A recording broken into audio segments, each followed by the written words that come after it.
What's up, everybody? Welcome into another edition of SSPN Live. My name's Jude. I I switched Every sides. I time. still can't get it right. It's just the orientation. It's backwards. So the way I'm moving, y'all know what I'm talking about if y'all have used Zoom or anything like that before. Anyways, I'm Jude. That's Ethan, and we're back here to talk a little Spurs. So the last time that we met was before the Bucks game on Friday, which was a little bit of kind of misleading. Obviously, the Spurs got the win, but Drew Holiday, Chris Middleton, Giannis, and Pat Connaughton all out in that game. So really, that wasn't too surprising to see the Spurs squad kind of beat the Bucks backups because at that rate, when you take out all those guys, the Spurs do have more talent than them. So that wasn't too surprising. I think 118 to 93, it was somewhere around there. So good dub for the Spurs that Friday. And then they had a doubleheader this to start this week. I don't know what I was about to say this weekend. To start this week, Monday and Tuesday, had the Golden State Warriors on Monday on Run TMC night. That was fun to watch, not. And then, of course, last night against the Portland Trailblazers, who are number one in the West right now. Just to give a little bit of thoughts on them, to see they got Shannon Sharp off the bench. That Shannon Sharp, Drew Shaden Eubanks, Sharp. or Shaden Sharp, not that Shannon Shannon. Sharp. Skip. Oh Skip. my gosh, Shaden Sharp. Yes, obviously. But I did not think I would be saying that a Shaden Sharp pick and roll with Eubanks, that is killing the Spurs. That is not something that I would have expected. If you take us back 2 years when Shaden Sharp was the number one recruit in high school, that would have been crazy to hear about, especially considering it was Portland. But regardless of all that, they've got a really good team, and it seems like this is, I was just thinking about it, it really feels like this is Dame's most complete team in a while, which is why they're number one in the West right now. So two tough games against two playoff teams. Definitely have more talent than the Spurs. Those were kind of my takeaways just a little bit to start off. But what were your thoughts on the two losses, Ethan? Well, the Warriors won, I expected. I didn't quite expect it to be that bad of a blowout, but I think Trey once we Jones all, pick as that's what well. I'm saying. As soon as we found out Trey Jones was going to be out, I think everybody expected it to be a loss, especially since he's our only playmaker. I know bench playmaking has been a struggle, but when you take him off the team completely, I think it was pretty clear. Sohan did his best, and the rest of the team tried, but it was evident that we were missing a natural point guard that could play make for others. And the Warriors, they're the defending champs. They're clearly the better team, so that was to be expected. The Portland game was a lot more competitive. I only watched in real time the first half, but Jakob Pertl had a great night. I thought Sohan played a very good game defensively, especially on Dame. KJ and Devin did their thing, got to 20 points. Where it came down to it was, again, our bench unit just looked like it was struggling to get guys open shots. When Doug McDermott and Josh Richardson aren't, pure from outside, and we don't have a guy playmaking for them off the bench unit, it's clear that we're struggling when our starters are resting. And then, like you said, Portland is just complete. They finally have some depth. I've been high on Portland all year. My friends have called me crazy because they're like, oh, it's just Portland again. They'll do what they always do and be competitive enough with Dame, get in the playoffs and lose in the first round. But with Josh Hart and Simons last year playing without Nurk and without Dame, and they traded CJ, I feel like the rest of the team really shaped out and they were allowed to kind of find themselves and find their role. And then you bring in guys like Jeremy Grant, who to me is one of the best two-way players in the league. He's Nobody been on a paid it. tear lately, Yeah, scoring. he's the only guy averaging, I think it was above 21 on 50, above 50% shooting from the field and 48% from three in Like the he's league. playing like an all-star right now. Yes, most definitely an all-star, in my opinion. And then defensively, he's also just very, very capable. He's always been a great defender. So But when he went versatile. to Detroit, he really became a great scorer. So I think he adds a dimension to Portland that they haven't had in forever. But this is the Spurs show. We won't talk about that too long. But then, of course, Nurkic has always been a capable center. And they got my boy Drew Eubanks paired up with Shaden Sharp off the bench. This is Drew Eubanks' revenge game, Jude. I've been watching Portland, and I know his numbers aren't great, but Drew Eubanks' No, he had that impact. and one, man. Literally on Jakob after Yep. Jakob took over. And that's another thing, like, not to cut you off, but like Jakob taking over at the end of the game, taking people off the dribble on multiple possessions. Yeah. Like, that was crazy. Something we haven't seen from him before. Not the prettiest thing when you're watching it, but he executed. He got it done every time. And just to add a little bit of some more notes to kind of the end of that game, I know what you said about Jay Rich and Doug is really key, because if Jay Rich and Doug are in rhythm, then these turnovers that I'm about to mention from Keldon down the stretch don't matter. Yeah. because right. So those are that Doug and Jay Rich not shooting well is always going to hurt the Spurs. But still some turnovers down the stretch for KJ, which were disappointing. But when you look at these things though, like you got to remember, and I know age won't always be an excuse, but this is their first time like playing like a number one role. Like this is Keldon's first time. Like this whole season, these young guys are going to make mistakes in clutch moments specifically. But that's kind of the point of the season is to get those reps, learn from them, and then you can be comfortable and have experience in those situations moving forward. It's like we said after the Grizzlies game. Like it's they have those reps, and so they're just we're gonna have to play through this and there's a lot of season left, and I think that we talked about obviously they're playing really good teams right now, but I think Yeah. teams are starting to get a little bit of a game plan on us too. So I think that's also why like the Warriors were able to take advantage a lot. Obviously Trey Jones factors in a lot there, but that was just a crazy night. Jordan Poole was like Trey Jones would not have impacted that being a blowout or not, in my opinion. Watching it, No. it was just and that's because once again they have a lot of connections to the Spurs and Steve Kerr respects them and he was like, oh, they're doing a lot of good stuff, but I'm going to draw up a game plan because he was probably paying attention more just because of how close he is with Pop and stuff and had more intel too because of once again how close he is and how much they talk. Like he whipped up a game plan and it was just raps, And so I feel like other like top level coaches are going to start to do that. For But sure. that doesn't mean that the Spurs aren't going to steal some as well. Like they're going to be a scrappy team all year. And I think that a lot of their losses are going to be like more like the Portland loss, where you're playing a really good team, you're playing them tough, but you're going to shoot yourself in the foot, which is what Keldon talked about after the game, And that's been the story all year is turnovers. And it's Yeah. just like, but you don't want to like brush it away and be like, oh, it's not a problem. But at the same time, it's like, that's kind of what comes with our roster. You know what I'm saying? Yeah. So it's just a development year. The Spurs might do a little bit better than we expected still at the same time. But with that being said, it's probably going to be a tough road to get into the playoffs for sure. I think the number one thing that has harped us all year so far and will continue to harp us is continuity. Aside from our starting five, and even that hasn't been super continuous with injuries, but our bench unit especially, we have to integrate Basie. We've had to integrate Roby and All of KBD our and injuries, we Sohan. forget Yeah, about this with everything going on. exactly. We lost Primo, which I think, and we lost Blake Wesley. And those two losses, I think, have been huge. I think we've all Hmm. noticed it. We've clearly need another guard out there that can play make for others. It's been a huge gap in our team, Hmm. but we're still fiddling with rotations. I mean, I don't think I've watched a game like 2 games in a row where the rotations have been clear cut the same and continuous from game to game. Hmm. Like Pop is still playing with trying to find guys that have chemistry Isaiah together Roby got and more rhythm. minutes last night. You just never know, and that's going to be the case for the rest of the year because so many of our players have not played in the roles they're being asked to play in, for an entire season. So that's just going to be, a sad part of the reality, unfortunately. Yeah. Yeah. But it's also like a real like you said, the key word there I think is also reality though. Yeah, it's Like and reality. it's also not but it's not unreasonable for this team Not at to all. be to struggle this year. Like that's Not at the other all. thing that we have to keep in mind too. So just another thing that kind of obviously it's gonna pop because Jakob went for 31 and 14 and 5 and really went off there in the fourth, even though Drew got the last laugh. He's still on my wall, man. I think that's why. He was like, Yak, you did all this work, and I'm just gonna give you this and one and dagger, man. And he hit the free throw. I love Drew Eubanks, dude. I mean, I No, still I wish we can. had him on the team. It's so tough, but it's okay. Basie's he embodies him. He does his best. He does his Yeah, best. he does his best.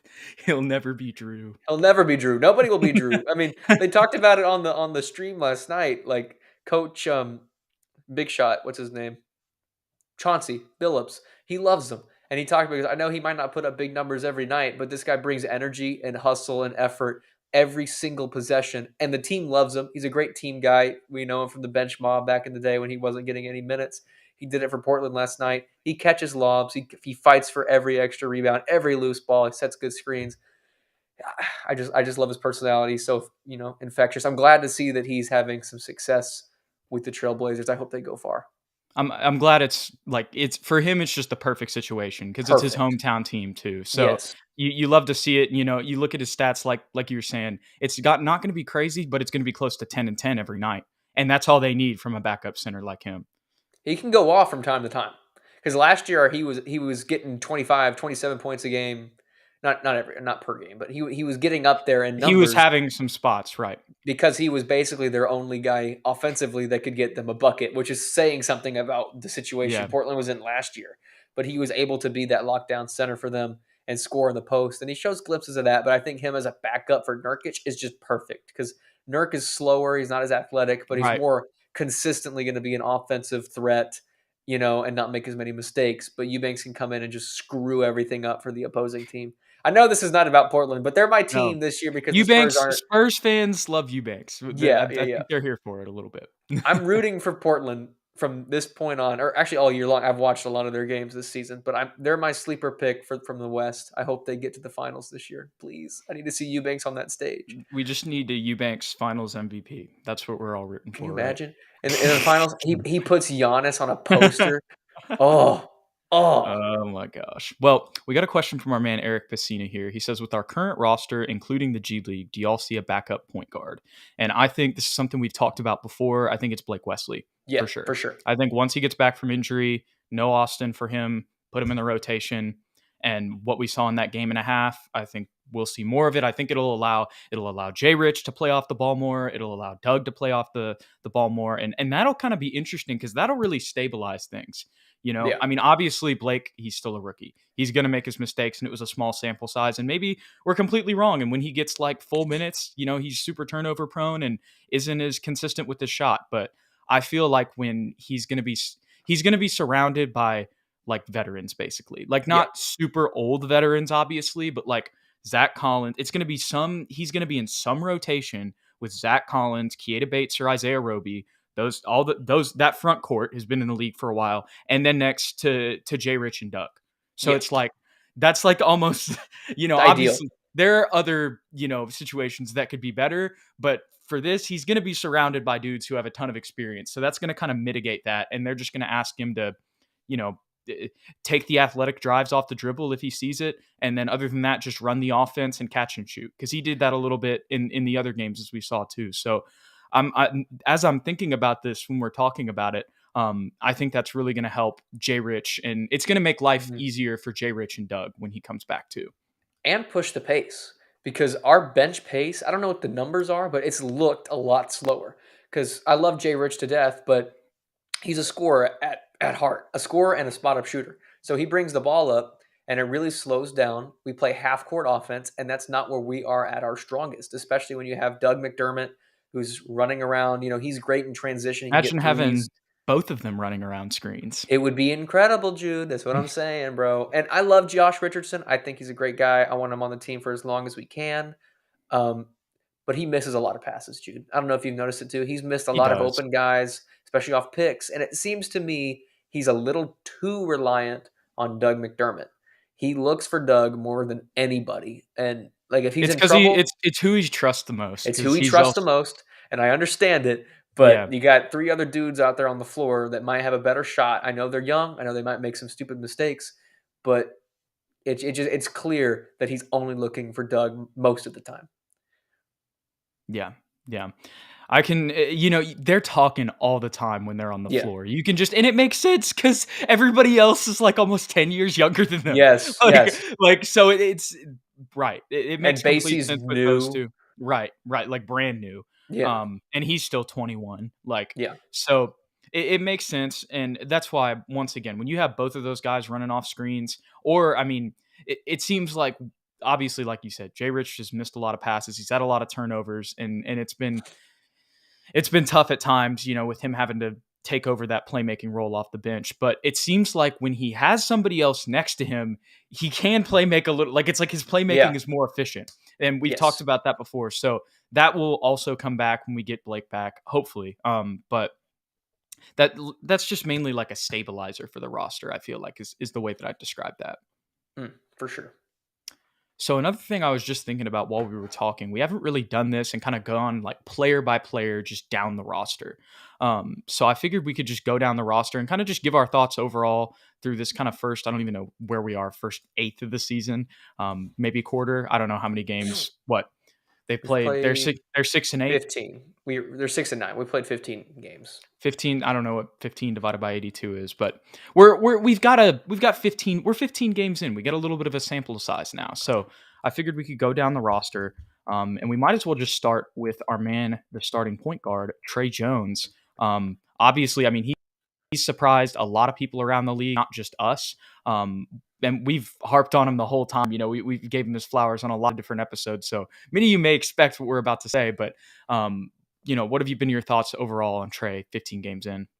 If you want to give him a grade, A minus. And the only reason I'm not giving him an A plus is because sometimes he's a little inconsistent with his floaters and his inside game, but he has improved tremendously as a shooter. It is clear that without him on the court, we lose a lot, especially playmaking. He keeps our team together. He is the glue. He facilitates. He pushes the pace. He does all the little things necessary that you would want in a point guard. I have no complaints other than his sometimes inconsistent floater and inside game. Yeah, I would say sometimes his scoring has been inconsistent, but I feel like he's just adjusting more offensively. Like he's learning the NBA a little bit more, and eventually he'll get to kind of that Tyus level where he can Mm, create off the dribble a little bit more consistently. You know, drive through defenders and maybe do some up and unders, double clutches, whatever.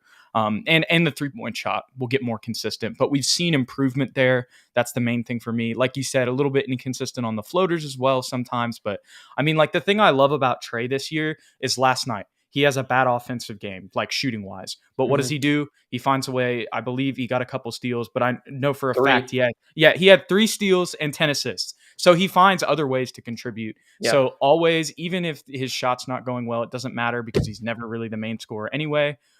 0 What turnovers too. Oh, there you go. Right. And that's kind of the other that's what I was saying with like Keldon and Devin and stuff like that. We love those guys and they have so much talent, but they're just gonna have to get more reps and probably get a season or maybe 2 under their belt for those to really be decreased. Um, Mm. but for me, I'm with you. I'm going to give Trey A minus. He's really just shown out this year and has shown himself to be a really quality point guard. And remember, I mean, we're going to offer him the qualifying offer or a contract, but like this was a big thing for him in his career moving forward because Yeah, there's a lot of teams around the league now that'll see him and they'll be like, we this. for sure. All right, well, we'll move on to our shooting guard, Devin Vassell. I'll start off this time. I've talked about this a million times, but the key for me with Devin is just his ability to create off the dribble this year. The intensity that he drives with. I mean, it's night and day when you look at him last year. He was able to create off the dribble a little bit, but this year he attacks every time he's doing it. Like he's going I mean, he's just going hard, but it's like also he has more skill or he's showcasing more skill than we saw last year whenever it comes to his bag. I've talked so many times about those little elbow jumpers off 1 foot. The buzzer beater he hit against the Warriors in the first quarter was tough as well. Like that's just stuff like being able to contort his body like midair and improvise and still find a way to just get a clean shot off, like creating space. It's just he was 3 and D basically his whole career, and we were like that. We love that. We think his ceiling can be really high, but he has just shown that he can be a super creative player in isolation this year, and be able to just hit tough buckets in people's faces that he wasn't able to showcase last year. So I'm going to give him an A minus too because he's just been a consistent 20+ scorer for the Spurs, and he's still a really solid defender. Made some plays in the Warriors game, even though obviously that was a blowout. Still, whenever you get a steal on somebody like Steph, like that's impressive. So, um, he's Devin, and I got a Mm. shirt on. I'm going to echo everything that you said. Give him an A minus as well. Terrific shooter, improved tremendously in that in between game, ball handling, being aggressive. Obviously, got a lot stronger defensively. We know what he is. The only thing I wish he would work on a little bit is pushing the ball and being a playmaker. I think sometimes when he is the main starter out there, along with 4 bench unit guys, we don't see the impact as much. And I don't. That's not necessarily all his fault, but it's just the only reason why I'm not willing to give him an A plus at this point. I agree with you there wholeheartedly. Just another point on his playmaking. He has shown some more playmaking skills, though. He's had some 6, 5 assist games. But I Hmm. also see what you're saying because there's been times where it's like, okay, we're out here with the bench unit and Devin is just kind of standing on the perimeter. And I understand it. Like you can catch and shoot, and that's good for the team. But like in that situation, I'd like to see a little bit more. Let's put the ball in his hands, have him run the offense, or even just run a pick and roll with Jakob, like Hmm. just something like that. I see what you're saying there, but I'm going Yeah. to dish it back to you for the man who has really kind of been the heart and soul of the team. Obviously, Devin is super key too, but KJ with the energy he brings and the way that he's been shooting, and with Devin's injury as well, the way that we were able to get some wins under our belt in light of that because of him. He's really just turned into a star that Yeah. the Spurs fans have fell in love with. So, what's your takeaways from Keldon 15 games in? I mean, I don't want to give him an A plus because obviously there's room for improvement. There have been some issues every once in a while. Turning over the ball has been a big one. Occasionally inconsistent from shooting, but he has absolutely been our all star. I don't know if he'll be an all star, but for our team, our best player. He has improved tremendously as a shooter. As a scorer in the in between game. He has a post up game that I didn't know he had.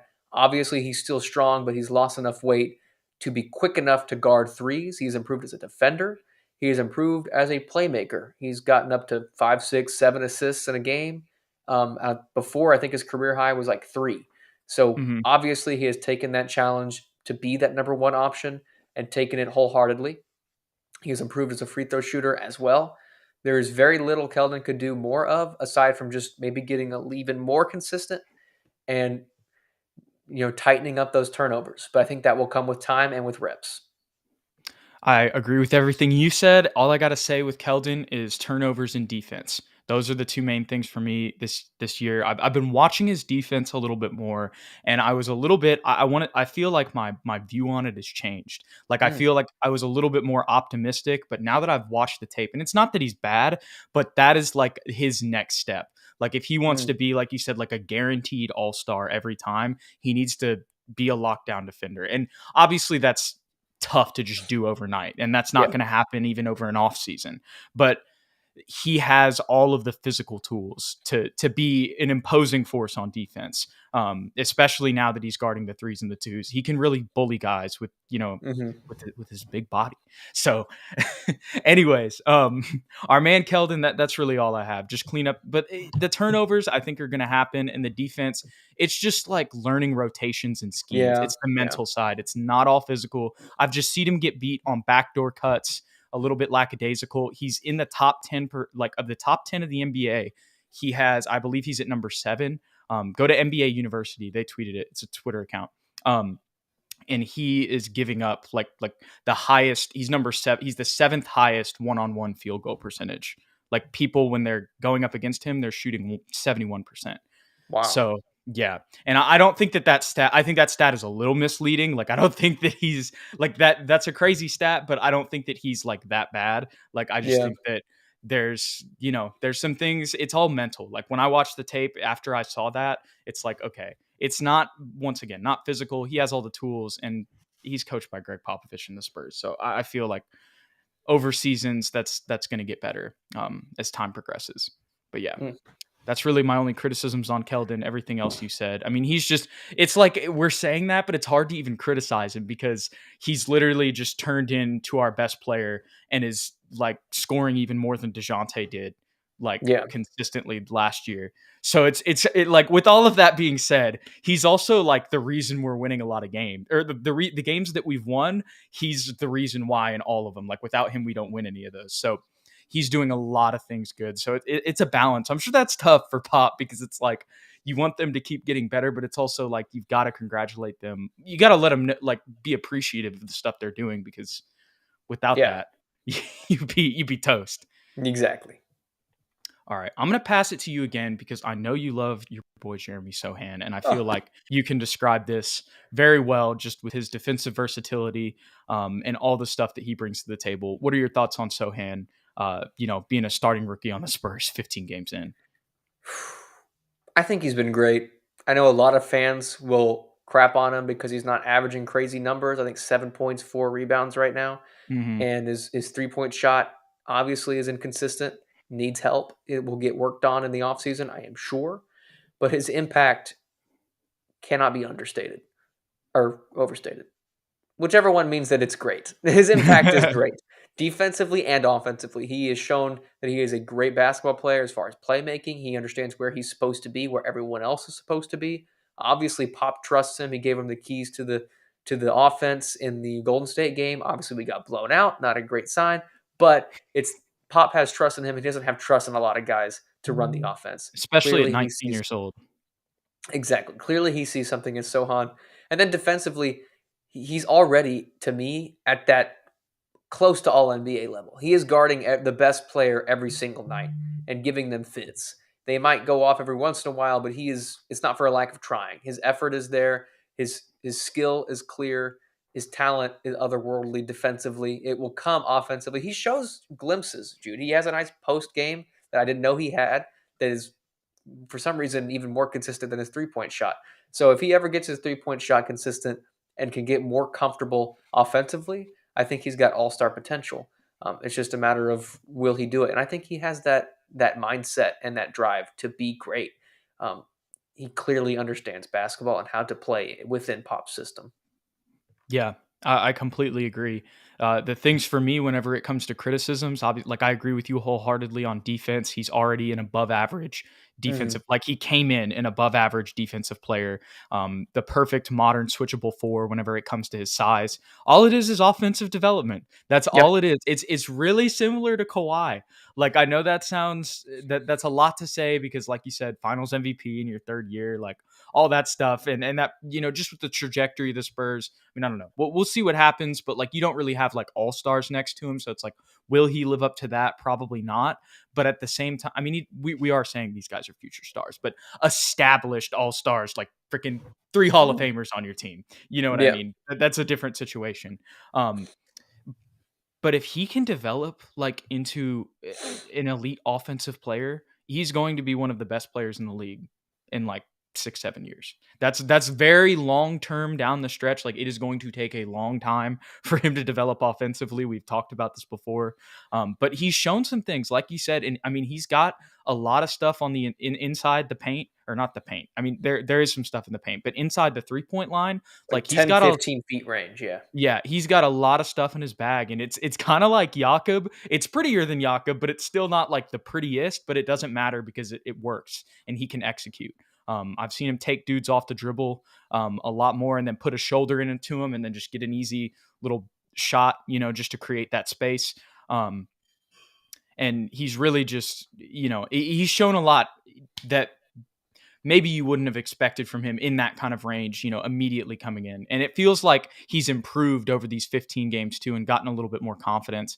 The 3-point shot, like we've mentioned before, and Sean Elliott said, on the broadcast, you can't fix a shot mid-season. So, that's probably going to take a little bit, but it's like you said, if he gets that like down the line after a couple of off seasons of working on that, if he can get that to like a 35% clip and, become a solid offensive scorer. I mean, this is very long-term talk here, but you see the potential in him and you see why Pop is starting him yeah, at 19 years old, because yeah, if he gets a developed offensive game, like a good one, he's going to be a problem every night. for sure. We'll move on to Jakob. I'll start off with this one, man. He is just become everything that we already loved about him, but more. He's getting better, which is just something that probably I wouldn't have expected. I would have said he's kind of close to his ceiling just with him already being older. But this year, we've seen him take people off the dribble. We've seen his playmaking, numbers go up, and we knew he already had that. Just the way he's aggressive. We've talked about that too. There was a little bit of a lull for like 2 games when all the injury stuff and the Primo stuff was going on, but he's been aggressive other than that all season long. I mean, he's been the defensive anchor. The Spurs would have a lot of problems without Jakob Poeltl out there. He cleans up everything. He swatted a bunch of people. I mean, it seems like he's even got stronger. He's still kind of a more limber 7-footer, but that's good because that allows him to run the floor and play with pace. I was watching the Trailblazers, and Nurk is kind of huffing and puffing getting up there. Mhm. And obviously the Trailblazers are going to be fine, but it's like that makes you appreciate somebody like Jakob who can run the floor with those guys when that's what kind of the Spurs are trying to do right now. So, I mean, all the starters I'm giving A minuses, but I feel like they're just all exceeding our expectations because we were expecting, and there's a lot of season left, but still they're not, bottom of the league right now. Mm. So, I agree with everything that you said. I would just say that to me, Jakob still needs to keep like when he's aggressive, like we saw last night, he is tremendous. An incredible player. I think he needs to keep that maybe not at that level, but he still needs to up his aggressiveness from day to day because it is still very inconsistent for my mhm. taste. But his impact is tremendous as always defensively, being a pick setter. Even if he's not scoring, he's definitely helping. Like he doesn't have to score to feel his impact, but it would be helpful if he continued to play at that same level of aggressiveness. But I'll still give him an A minus as well. Good point. Good point there, Ethan. And another thing that's kind of come up with Jakob, just to do a little side note here, is this, and this was kind of after last night, and this is, should we trade him? Like that's what everybody's saying. 31 and 14 and 5. His trade value, this would be the highest it is. He's in the last year of his contract. So I saw a lot of conversation about that last night. So just kind of wanted to get your thoughts on that there too. I mean, if the I'm right kind of trade if the right trade comes along, if you get offered 3 firsts or something crazy, I feel like you have to take it. But at the same time, I don't think we're going to be in the running for the playoffs with or without him. So if there's yeah. a way we can keep him on the team while still, maintaining our goal of getting a top 5 pick or whatever that may be in the lottery, I'd like to keep him because I think he fits our team. He clearly gets along with the guys. Pop loves him. And to me, he's someone that doesn't have the ego to where if we did draft, like, say, a Victor Wembanyama or some incredible center down the line, he wouldn't have an issue with saying, okay, I'll play here for like a year, let him develop, and then move to the bench and become our backup center. Like, I feel like he would have the ego to let that happen. And there's not a lot of guys that would be willing to do that. Maybe I'm wrong, but he feels like a Spur. So I'd like to keep him if we can. Yeah. That's what I was about to start. I'm kind of indifferent. Like if it's a great trade for the Mhm. Spurs, like I understand it because he's in the last year of his contract. Like I'm not against it, but also I'm not against keeping him. Like you just kind of mentioned because he fits everything and last night even though they lost, it's like I'm looking at that score line and I'm like this is really nice. I like this Devin Jakob Keldon, big three? Question mark? Like Mm. that's what I'm thinking. And obviously that's a far way down the line. But the fact that he's getting better when I feel like most people around the league still like thought he had a lot of high value, they probably would have felt like his ceiling was kind of around, where it was going to be. But he's showing this year that there's more to his game and he can keep getting better. And he's still 27. So like he's just entering his prime. And maybe in the Spurs development system, he can continue to keep adding things to his game. So Mm. I yeah, agree. for sure, for sure. And since we kind of went through the starting lineup here, so we can do maybe the bench and the rest of the roster at another time if you're down, Yeah, whatever you want, man. or we can keep going. I don't know, but anyways, you're just full context. You were saying you haven't eaten yet, so Yeah, I I'm was pretty yeah hungry, but yeah. if we can do it pretty quick, I'm down with doing it Here, pretty well, quick. we'll speed up then. Yeah, we'll Okay. speed up. Kind of just go through the bench here. So we'll start off. We can just do these guys together, Doug and Jay Rich.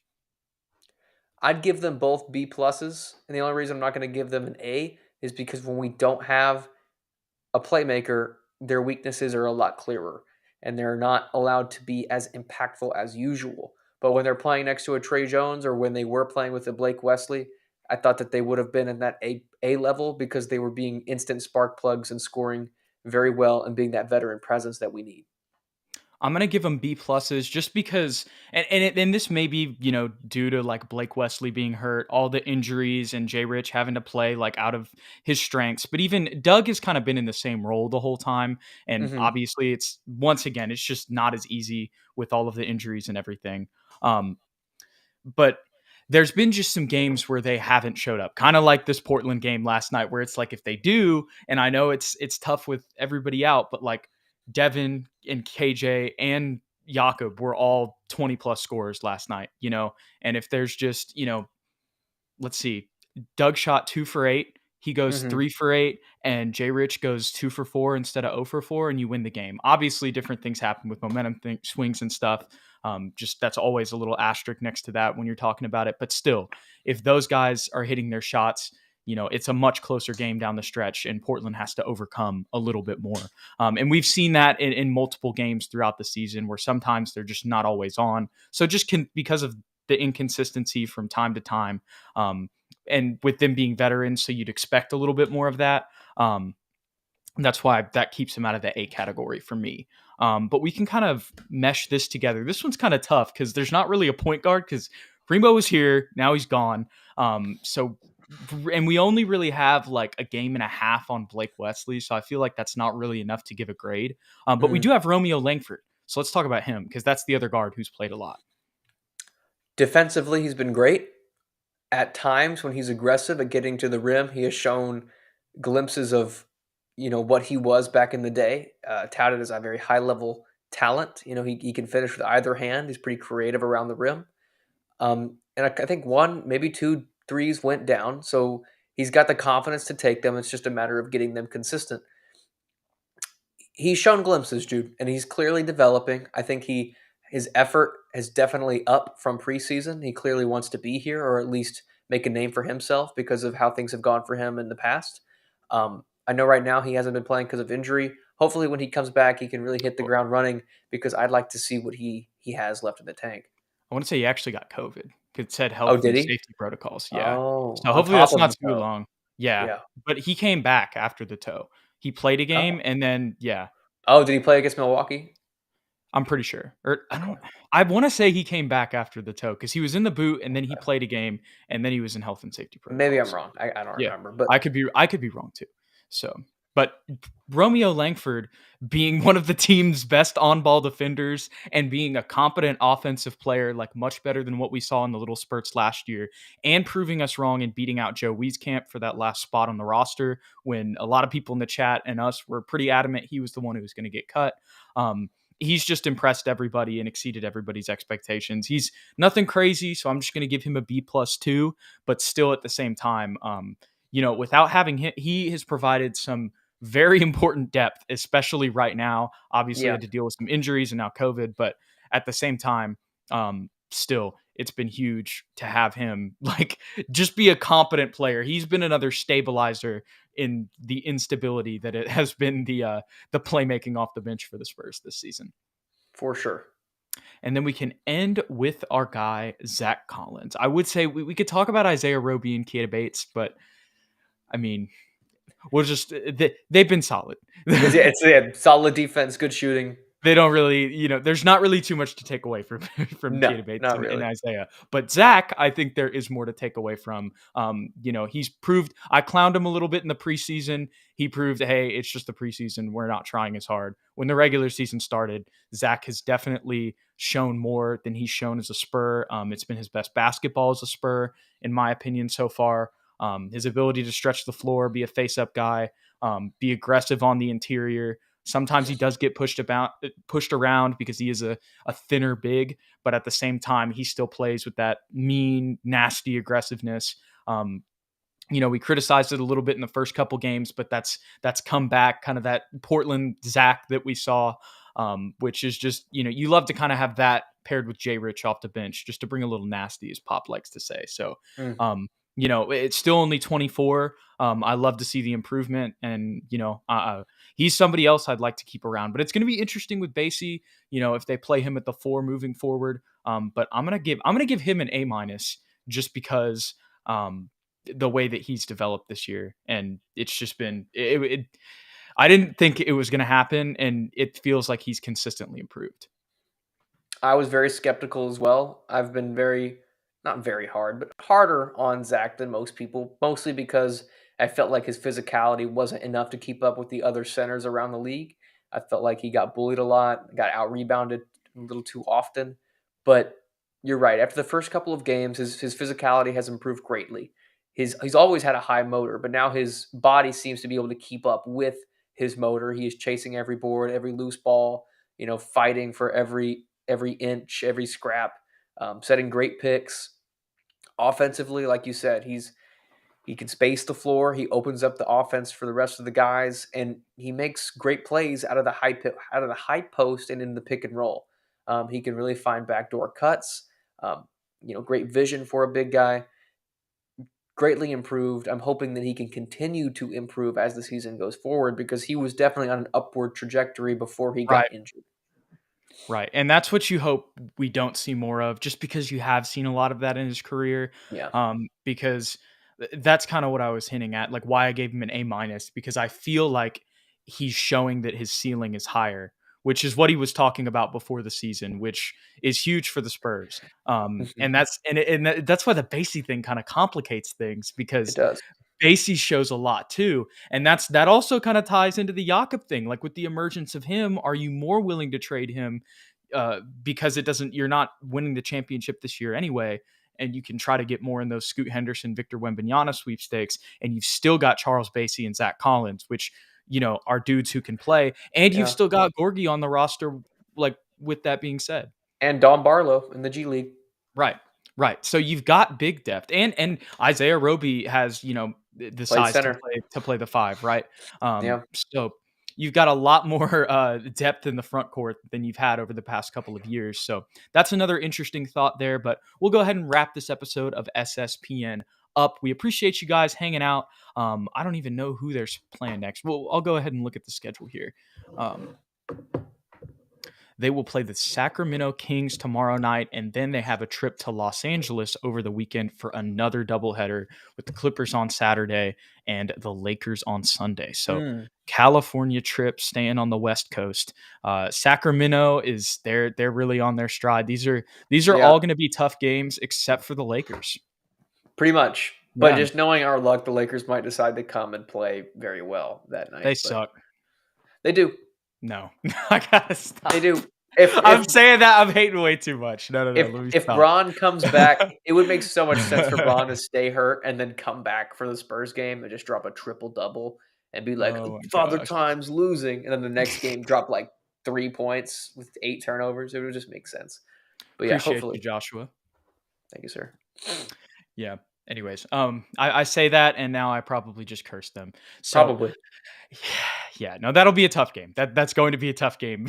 In the realistic approach, that will be a tough game for the Spurs. It probably will be one that goes down to the wire. But it would be very satisfying for It the would Impact be to do it. But in LA. no. I said this, wait. No, and the Clippers game was pretty close. I wouldn't do Yeah. will Kawhi play? No. I mean, it's in LA, maybe. If he doesn't Who play, knows? he's scared. Confirmed again. Confirmed. All For right, sure. y'all. Once again, we appreciate you guys watching SSPN tonight. Don't forget to like and subscribe if you enjoy any of our content. And also, if you want to stay up to date with the show, go ahead and follow us on Twitter at SSPN on YT. You can watch the show there if you want. And at Jude McLaren and at Ethan Quintero, at Ethan_Quintero to stay up to date with the show. So we appreciate y'all. We'll catch y'all in the next one. And these are another tough stretch of games on the West Coast, Easton. Late night trips for the Spurs. Hopefully they